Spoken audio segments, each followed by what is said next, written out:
reflection of you, the people. Whether you vote or don't vote. The veteran something Bonsu mentioned particular issues, particularly with regards to this highest bidder principle within the rank and file of the political party machinery.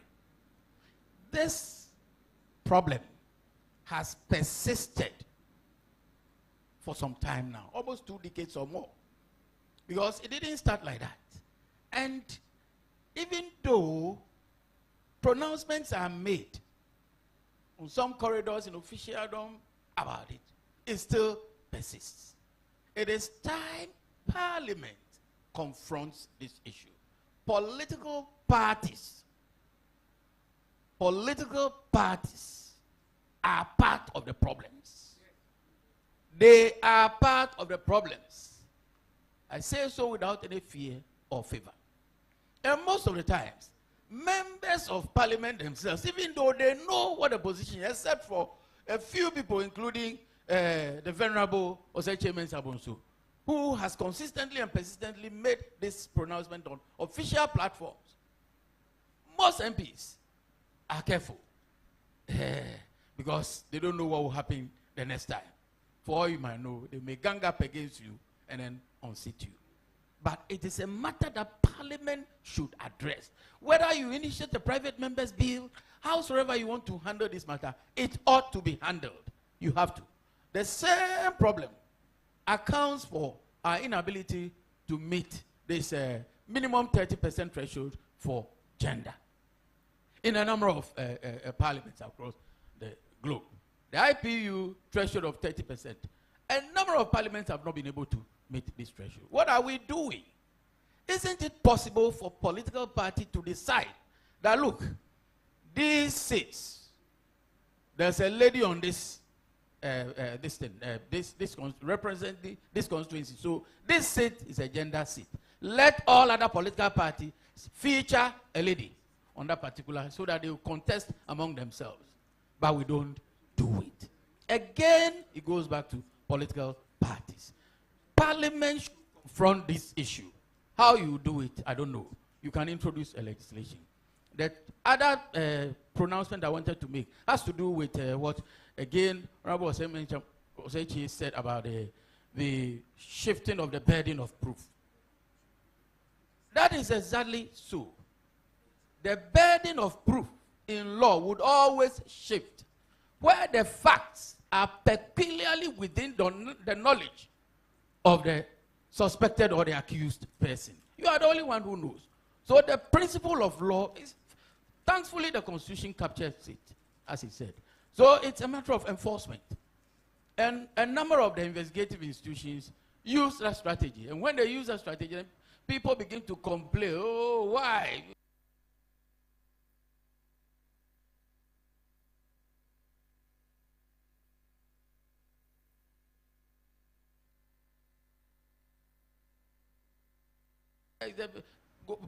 Then all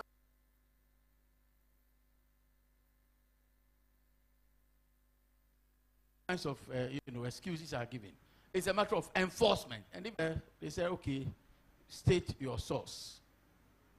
So I have to go to the bank and state my source. These are allowances which were due me for some time, and but I was happy that the bank did that. Some banks do that. It's a matter of what? Enforcement.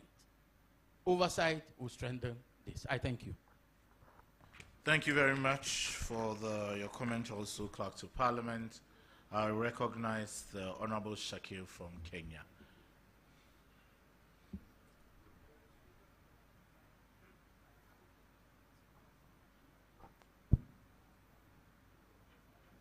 Thank you very much, my dear friend.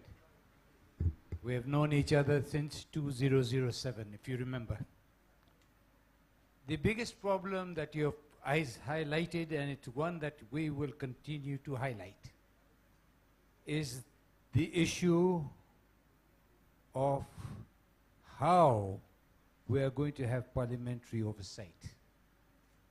Parliament, my parliament, your parliament, other parliaments We are already captured. We are captured parliament. We are sitting ducks. What's the word they use it? I was in South Africa and they were telling us that their parliament is captured. I said, no, we invented the capture in Kenya. We invented it. So our parliament is captured. 1 o'clock you can talk as much as you want. The situation is clear. There's a political party and there's a political party. Both of them get together and they agree. They never talk about anything else, but when it comes to money, majority leader and minority leader are together. I know, I've been there 20 years, my friend. Firstly, we as parliament are captured. Political parties capture us because they tell us if you go in, you will say this and you will say that. And then there's the executive. Whoever wants to pass that particular bill. It happens. Brown envelopes are given to you to question, to do what you not meant to do. You mentioned the British system and the American system. There was a guy in the British Parliament who was late in office in the parliamentary question time. A minister. He was only late for 10 minutes. He resigned. Where have you heard a member of our parliament resigning? There was one in our parliament, he said he'd rather die than resign. He did resign in the end. But the point we're trying to say is, we worked hard, sir. There is no short-term solution to a long-term problem. And there's no long-term solution to a short-term problem. We have a long-term problem that this parliament, all parliaments are captured by the political parties. We have political party funding. Once you're in parliament, you're no longer in a political party. That party is outside. When you are there, you should be talking for parliament and the people of your country. That is where we are having a problem. My brother, you know, we have suffered. When I came and said, out of 45 actually stand up. That's the point. Today is 5, tomorrow is 7. So, and then the clerks. You are beholden. You are beholden to the executive. You are not independent. You are beholden. You are going there and passing, you're going there for house business, you're beholden. We put a question we want to put, you destroy it. So the point really is, unless we are able to free our parliament, yes, give them resources. Yes, ensure that that aspect, he's a thief, but he's our thief. Let him alone. Impunity is very big. In Kenya, somebody is called and the EACC is taking him to court and the people get up and say, he's our thief. Leave him alone. Yes, it's true. Finally, I have been to Saudi Arabia, some Muslims have been, where they say, if you steal, you cut off your hand. How many people have you seen in Saudi Arabia, in Mecca, with one hand not there? I have worked very closely with the Filipinos, and Duarte told us that yes, I'm throwing people out of the helicopter. When I'm finished, take me to court. Come and tell me that you are going to have me executed. He dropped the rate very highly. And when you go to Philippines now, people remember him, he's working as a free man. Only ICC, a European standard, is trying to take him there. He doesn't care. I have said to the president more than once, find somebody who can do this. If you can't, just give me unlimited powers for 3 months. Only I will hang half of those people here Uhuru Park. We'll hang them, and then you will see. So that is what we need. We need impunity must go, immunity must go. And I finally want to say this to you, Mr. Speaker, sir, McClark and others, my colleagues. How many times have you sit in a car and your driver decides to go on the wrong side to overtake? How many times? Have you stopped him? No. I saw that here the other day.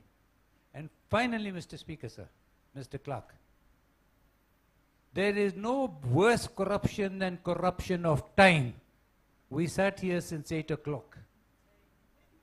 You came at 10. You said it was raining. You think the rain didn't affect us. It only affected you, the people on the table. No, that's where we are going wrong. Go to China, go to South Africa, go to South Korea, go wherever it is. Go to Rwanda. The president comes at 9 o'clock sharp. 5 to 9 is there, standing. So we must, as APNEC, we must show you by standard, by our own designs. My brother was there a long time ago. So was he. But we must not. We must start. And finally, as you've given to me, we will make the impact. In Malaysia, we stood up, I think, with you, and with you in Malaysia. We stopped the president of Malaysia from opening an anti-corruption. Emmanuel was with us. We went on the dais 20 minutes beforehand. He was sitting in reception. And when in Kiswahili, Letoroka kama Mukenge, he disappeared. Mukenge is one of these animals. So, thank you very much. We will speak. Let's hope that this speech that we have and a very good presentation, we're able to make something out of it. Thank you. Thank you very much. Thank you very much, Honorable Shakir. I smiled. I like to hear it when truth is said to power. Honorable members, delegates, we will not take any more comments. It's time for lunch. We'll go and take lunch, and when we come back, we'll have our first high-level panel discussion. The title is Strengthening Parliamentary Diplomacy to Advance the Implementation of International Anti-Corruption Instruments, Mobilizing International Donor Support for APNAC Programs. It would be, the lead presenter would be Dr. Bafo Ajimandia from the, well, I do not think he's still with CDD Ghana. I don't know. But when I was younger, I knew him as Bafo Ajimandia of CDD Ghana. But he's currently in charge of President Kufuor's foundation, if I am correct. And he engages very much in the governance space. So he's the one who would hear, and then we'll have discussions from members of APNAC when we return. So lunch is served. We would have lunch at the same venue we had our cocoa break. So we'll open the curtains and go for lunch. Honorable Sechi Mensah-Bonsu, thank you once again very much for your presentation. So please, lunch is served. Yes, sir.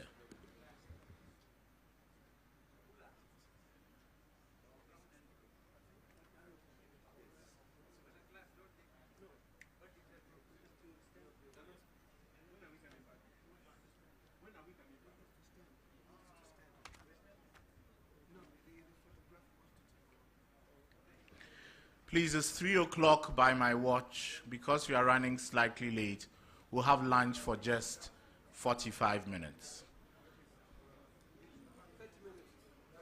The Vice President says 30 minutes. 30 minutes lunch, so we'll come back at 3:30, please. 3:30, 3:30, 3:30.